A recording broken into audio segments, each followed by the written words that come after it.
Good luck. Thank you, Thomas. Good morning, everyone.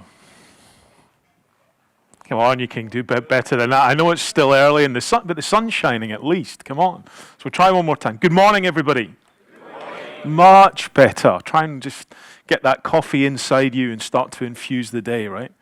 I got here last night at about 11:30. Managed to finish a couple of calls, went to sleep, woke up at 5 and went, where the heck am I? What am I doing? Oh yeah, Data 2020. So I'm very pleased to be here. IBM is very, very proud to be part of your sessions today, and I hope you have a productive few hours understanding, hopefully, a few things that we're trying to do in the industry, trying to work with a number of the ecosystem partners that you see here and really try to add some value to your day with the 2020 event. So I want to talk you through about the challenges that you're facing. I want to talk through about how IBM is trying to help understand the market a bit better and kind of dispel the myth that, artificial intelligence is like this magic, right? It's this like great thing that will make the business just completely transform. And dispel that little myth by showing you hopefully a kind of couple of frameworks, couple of thoughts, and a lot of research that we've taken away that give us some good thoughts and working with a number of our clients and you as clients and your clients as well downstream. How we've learned from a lot of their trials, tribulations, mistakes, and successes that will give us, I think, a foundation to drive change for your company, change for your clients, so that they can grow their business and use data that is connected, that is smart data. Thomas talked about smart data. It's a really good phrase. And drive that message. But the challenge that we've got here today is that there is so much data. Data is the new currency. You've heard that many a time, I'm sure. But most of it is inaccessible or believed to be inaccessible. So we have 15% of data is driving value in the industry, and it's only really that 15% that we're using in terms of structure, in terms of process, in terms of skills within your organization with that data. But there's 80% plus that's in new Internet of Things machines, with the advent of 5G, every single device is going to be intelligent and talk to one another without us, being connected to that in terms of process. What does that give us? How do we take it? And it's maybe even locked in and siloed, and how do you get access to that and make it relevant?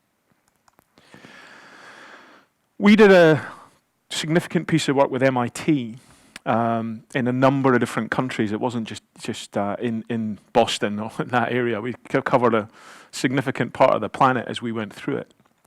And what it said was virtually every company says we absolutely need to be a more data-driven organization, and we need to take that information and really drive change with it. And it's a strategic priority for us. But I've got a challenge to understand where that data is. And as we went through that journey, and Thomas also mentioned this a little bit earlier, was that we're at various different stages. We're at various different stages in terms of, I want to take cost out of my business by having a simpler data model. I want to modernize my data lake, my data warehouse, my BI tools. By the way, I've probably now got data that I want to turn into insight that is sitting with third-party providers, and I'm a little bit constrained by how I get that data. I've decided to maybe move my HR capabilities to a third party. I don't own it myself anymore. They run the application. I've got access to some of that data. I might even have my own sales forecasting with another as a service provider. So I've now got an ecosystem within my own organization. And how do I modernize that to create value? And most companies are kind of sitting in those two categories. Then there's maybe a quarter to a third who are starting to go beyond that says, I want to help my teams be able to proceduralize insight. We'll call it insight, taking data and enriching it and adding more value to allow me to make business decisions, but having the trust and the skills to be able to do that and do it in a way that knows, one, that the data is accurate. I'm not making bad decisions. And two, I can do that because I have a framework, I have a model, and I have a set of processes that will allow me to change and change for good. And then you get right up to the very edge where people are really starting to add accelerated value in their organization, and that's around new business models. And it's new business models where they're taking repeatable, successful AI projects and having the ability to look left and right in their organization and reusing those where it makes sense to do it, and equally shutting down new projects and new ideas because they haven't got the visibility that actually this has already been done by our R&D guys, or it's already been done by our sales force, or it's already been done by our operations team, and actually you can reuse this model. And we know that that's trusted, we know that it's secure, we know that it gives you the value, and we can augment it slightly. So you get accelerated value from reuse, accelerated value from insight, and accelerated value from the data. To put that together, we can see that those companies who have the ability with that foundation of data, have that foundation of tooling, have that foundation of skills and trust in that model, really rapidly increase their data. And I'll talk about two examples here that really have both saved cost and labor, but have also driven revenue significantly. And the MIT study should have bore this out, that those people who are really pioneering that AI model really kind of take that value. So the first one is around Geisinger Caring. A big US-based company have now moved into Europe and have also got presences in South America as well. And they are looking at the challenge that is blood diseases. So 2 people every day in the North America, in the US, 2 people every hour in the US die from blood-related diseases. In Europe, it's about 3. Right? In South America, it's more like 10 every hour are dying because of blood-related diseases, which can be quickly and easily diagnosed if we truly understand the challenges behind where those diseases were picked up, and or the simple techniques of analyzing the patient care history over a very short period of time, two weeks out. And taking that information quickly just immediately eradicates that chance of being caught with those blood diseases. Geisinger worked with us and put in a completely new data process gathering exercise with their patients and a set of business rules decisions that they were making, or patient care decisions that they were making, to be able to derive a different outcome. What they found was that they were able to reduce that entire analysis within which was taking up to maybe half a day, 3/4 of a day, blood tests involved. They're able to analyze that far quicker, half that time, and reduce in selected markets that they picked as test cells by 50%. 50% the number of people who were dying in those areas from blood-related diseases. And all they did was they took the existing data, found a different way to capture it, found a different way to analyze it, and we're getting far faster and better outcomes. I'll take you down to Legalmation. Legalmation came to us and said, we have a vault of contracts that we have got regulatory obligations to retain for 7 years, and I think we've looked at them twice in 5. Okay? What we should do from those is use them as a knowledge bank that says if we get a contract to review and it has clause A, B, and C that look in this shape and structure, based on all of the history of the other ones, we can automatically tick them off as being compliant. And the other ones that we've got, we need to then spend the time on. So we can focus our time and energy in a process that says, I have a confidence factor of 80, 90, 95%, that 15 pages of this 20-page contract are absolutely fine. Let's move on. And let's focus our energy and an effort and our time on the 5 pages of this contract that we need to get agreed. We put that in place using document imaging scanning technology, using learning and knowledge from the 7 years of contracts that they'd already worked through, and put that into motion. And again, they were able to drive using trusted data that they knew was accurate, taking those learning models and driving them into their new way of working. They're able to reduce their time to releasing contracts and be able to take on, I think it was about 40% more contracts than they were able to do in the past with the exact same workforce.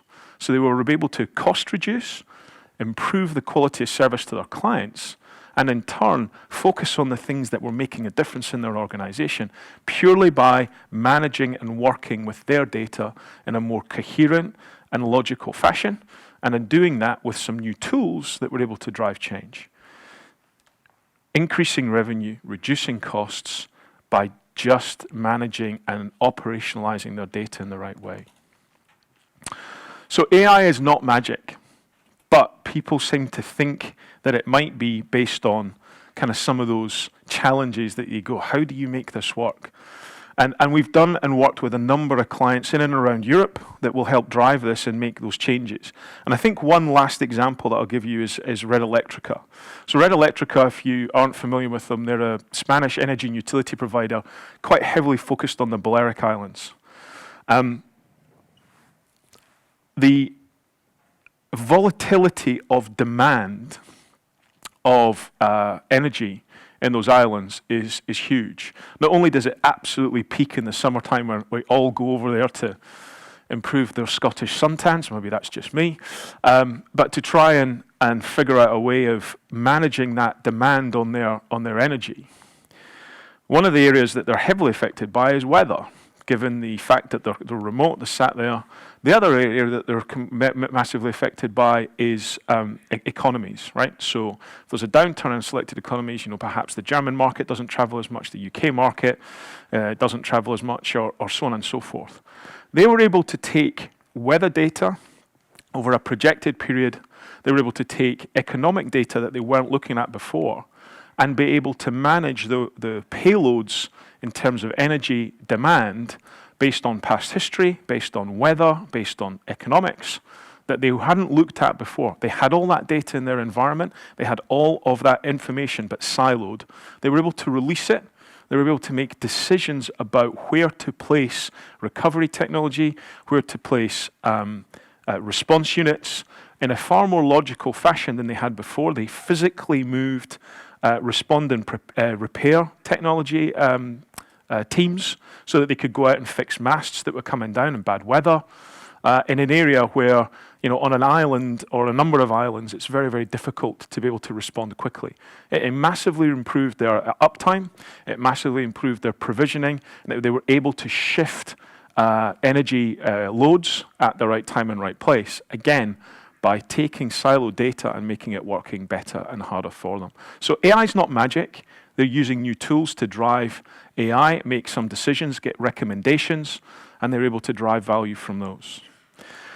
So we carved a phrase in the company that says there's no artificial intelligence without information architecture. So there's no AI without IA. So really understanding your data, understanding the need for that data, and having a robust data architecture to do that. Most AI projects are failing, and they're failing because the underlying data is either not trusted or it's not rich enough to be able to make those decisions. And so being able to build that data model out correctly, being able to make that data model work correctly in a complex multi-cloud world that we live in today, in a complex multi-cloud world where you also want to make sure that you keep secure governance behind that data, in a complex multi-cloud world where you have complex secure requirements and governance on your data and still have the ability to drive those new models, to be able to give freedom of choice to those skilled people in your organization to create change, becomes a challenge. And it becomes a challenge that needs layers to understand how that works and where you put it together. And so turning that AI aspiration into outcomes becomes a kind of three-tenant project. Tenant one is around making sure that your AI data, or the data you want to expose to start to drive artificial intelligence, is connected, it's virtualized. We're not talking about doing huge, great big ETL projects, extract, transform, and load it over here. It's about creating a virtualized view of all your data in an open, multi-cloud world and being able to use those understandings of where those silos are and connect them together and have them with a level of accuracy that you say, I know that this set of data is the correct, most accurate, most up-to-date customer records that I've got, and this is the one that we're pointing to, and I'm going to augment it with weather, with SaaS data that I've got in my agreed third parties around sales forecasting, and maybe even employee information, etc., to create a picture that is not just accurate, but ensures that the quality is there. The second piece is around skills, right?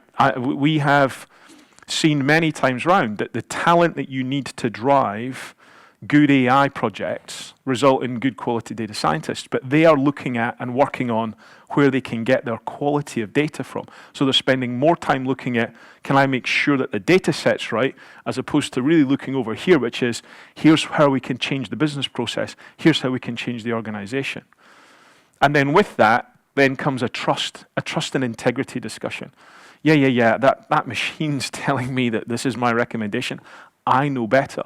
And like any major piece of technology that will drive business outcomes, it's only as good as the adoption of that capability into your organization through leadership and drive of the process that will help drive that system. And when you start to see more delighted customers of your customers, then that starts to fuel the whole model and you can start to drive it that way. So you need an approach for readiness from a process standpoint or a way of doing business standpoint within your own organization. You can't just have the good skills and the good data. They all come hand in hand. And then you need to think about how you operationalize that and scale it within the company. So the information architecture for AI, what does it look like? How does it work? Well, you have to factor, as I said, these multiple different cloud workloads. You have to also make sure that you're connected all of that data together, cross-connectivity. And IBM really recommends an open approach to that, right? Running, the necessary elements around the open technologies that we have embraced around Mongo, Cloudera, numbers of others that are just as good, to be able to allow you to, in this modern age of data, to be able to connect them all together, both in terms of your private, systems of record data that you're never going to expose to cloud because it's your IP, but being able to expose and connect that to your public data and any variation in between, semi-private cloud data, etc., and bring all those together, drive information from SaaS, and all of those cloud workloads to be AI-driven in some respect. And then figuring out how you create that end-to-end view, and then start to work through the automation of those tools and processes that will help you drive and avoid restrictions and lock-ins. So the AI ladder is something that we've coined, which allows you to think about a more prescriptive approach to the journey to AI. And it starts with the collection of that data. How do I bring that together? How do I create that virtualized data model? Once you've built that, then you say, how do I create some foundations of that? How do I collect and organize that data? How do I say, do you know what? This is the right model for me, but actually I only want my skilled talent to be able to have access to the architecture of building out what the next component of that is. And I'm actually going to create some rules that say, I want managers to look at this, I want employees to look at that, and I have the governance in place end-to-end across the organization that says I can happily give custody of that data model and that virtualized view to the world in my company and to my clients so that they can see their information but not others in this new model. And do that to be able to then drive an analytical-based foundation. Then we think about the analyze piece that says both in terms of corporate data, but also in terms of unstructured data, social data, video data, all of the unstructured pieces that you want to bring together that will add and augment value. How do you pool and build those scaled models? And then the last piece is then, right, I've got the model, it's adding value. How do I operationalize that across the organization and infuse that into the business processes that I want to take forward? And again, understand that I'm not going to have 2 different or 3 different or 5 different or 10 different teams across my company trying to build something similar. Let's reuse what we've got and use the proper catalog-based approach that says we get best lift from consistency. All of that we kind of bring together as a discussion around modernizing that data and making you understand how that kind of comes forward and how you do that in a multi-cloud hybrid world. So we try to deliver the ladder by providing an open scale platform, and an open scale platform which genuinely runs on any cloud, including our friends at AWS, our friends at Azure, but even Alibaba and some other areas as well we've been asked to work with, and we have delivered that. Plus, we can help you run it if your decisions are, do you know what, I need by regulatory compliance or certification, I actually still need to run this stuff on a private cloud. We have it, of course, ready for that as well. And working with our good friends at Red Hat, which we just recently spent a few dollars on, they are completely embedded in our technologies that allow you truly to be multi-cloud. So this foundation is built on open technology around the Red Hat business and around OpenShift that immediately says that you can seamlessly have the same workloads running in multiple different clouds to be able to connect them all together and create a common set of underlying data services and management processes that mean you're doing this thing once, you're not having to spin it up 50, 60, 70 times in different models. Then, of course, we have the data models that allow you to create quality, understand the master data management, understand the metadata that you need to bring to create this virtualization around, of course, with our technology platforms that we have. And then we take the 4 spaces or the 4 ladders around the collect, the organize, the analyze. The knowledge catalog allows you to create and build and understand what you've got, curate that data, bring it together. The studio allows you to start to build those models out. I want to take this data from here. I want to start to augment it with this data and start to build business rules that allows me to create it. And the studio lets you do that. The machine learning then says, actually, here is where I want to put this stuff into production, non-production. This is where I want to run it. I want to run it and manage it. I want to expose it only to these people. I want to drive it to this customer set, and starts to give you the flexibility to do that. And then in OpenScale, it says, right, here's how I take it forward into the rest of my company, and here's how I manage that on a policy and an orchestration basis. And then on top, we've come out with some pre-built use cases based on all of the learnings you saw earlier that kind of drive that model and drive that change. So it's around how do we take some of that knowledge that I talked about in Legalmation in terms of document analyzers, and how do we help you quickly spin that up and rapidly. And this is not about, this is not a 15-year project, and by the way, we'll take you and we'll help you along the way. Running a hyper-converged integrated system, we've had Codepack for data running and driving models, with 3 to 4 hours of project time, you can be up and running that fast. And that's difficult to do when you're having to connect all of these data silos, try to create a federated model. We can do it, and we've shown that we've done it successfully with many of our clients.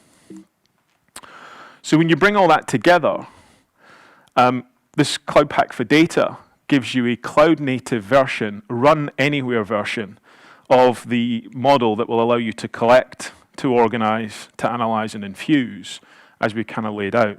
And it does it in an integrated pack that allows you to take all of those tools, run the pieces that you need, but more importantly, it's a certified stack. It's a certified stack that will allow you to be able to operate in a regulated market. It will also allow you to take the workflow and drive that workflow based on what you need to achieve in that organization.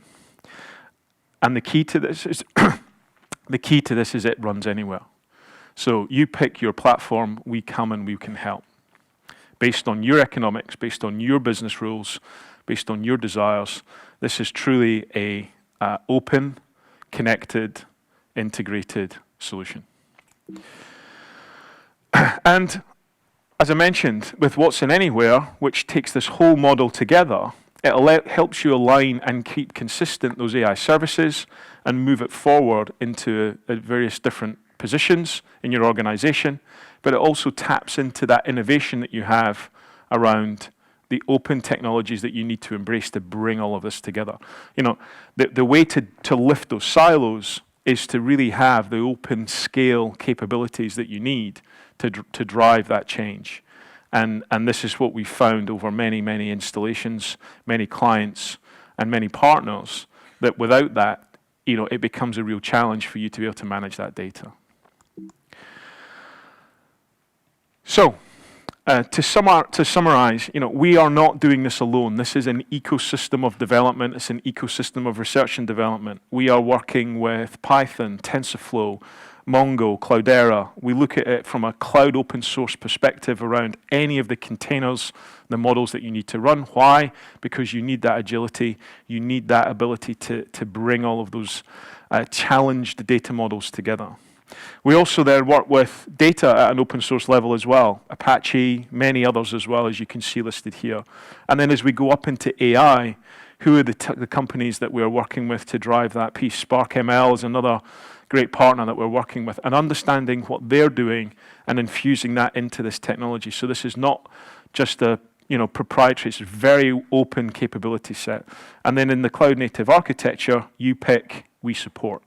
You pick, we support. And then we put all of the ladder that we spoke about in terms of collection, infusing, organizing, modernizing, bringing all of that together. So open is the answer to help you build your IA that will then drive your AI. So we can help, and we can help both with ourselves and a number of the partners that you see here today to help either help you around how do you help modernize that data, organize that data with the workshops. We can also help you with your data science, kind of how do I get the skills, where do I look for those skills, how do we drive a skills learning into your organization through the data science elite engagements, even come out with some minimal viable products within a month that helps you take them back into your organization. We look at some of our lab services teams where you've got the requirement that says, you know what, this system of record data is really kind of entrenched in my organization. Help me expose it through open technologies. We can help guide you through some of those AI models. We have an academy that says, I actually need to I need to raise the tide in my entire organization, both in a technology and in a business space, and I need to drive some more of that trust through the company and the integrity that we need to embrace the data models as being part of our business driver. And we can do that through some of the elite academies, which are kind of 1 or 2 days of really kind of going through the fundamentals of those capabilities. And then as many of the technology vendors have, we have an IBM Garage that will help you kind of come there and just brainstorm and go, I think I need to do this, but I'm not really sure how I get there, both in terms of AI models, how do I make them part of my business decision making, what data should I start with? And we help come out of that with a short burst of minimum viable design, minimum viable product, minimum viable use case, based on a stack of learning with some of our distinguished engineers and fellows. We come to you, we help pop that up and bring it together. So there's lots of different ways to engage, there's lots of different ways to go forward. And really that's kind of where we can help and how we can help to start you on that journey. So as I come to my summary here, and appreciate you listening and understanding, there's kind of 3 takeaways for me. The first one is, data is the new currency, and it fuels digital transformation. And that data is often siloed. It's like an iceberg. You're only looking at the top little piece. The bottom 80% is really where it counts, and we should really think that through. AI unlocks that value of the data, but it can only be unlocked if you have the IA, the information architecture that's robust enough that makes sense, and it allows you to expose and drive change. And then you can only do that in this technology world with a hybrid cloud model that is open and connected, and it is the data platform that allows you to make that change. AI is not magic, and there's no AI without information architecture in IA. And with that, thank you very much indeed for your time. I hope you have a very productive day. I hope you meet lots of new people and LinkedIn connect with all your friends or new friends or old friends that you haven't seen for a while.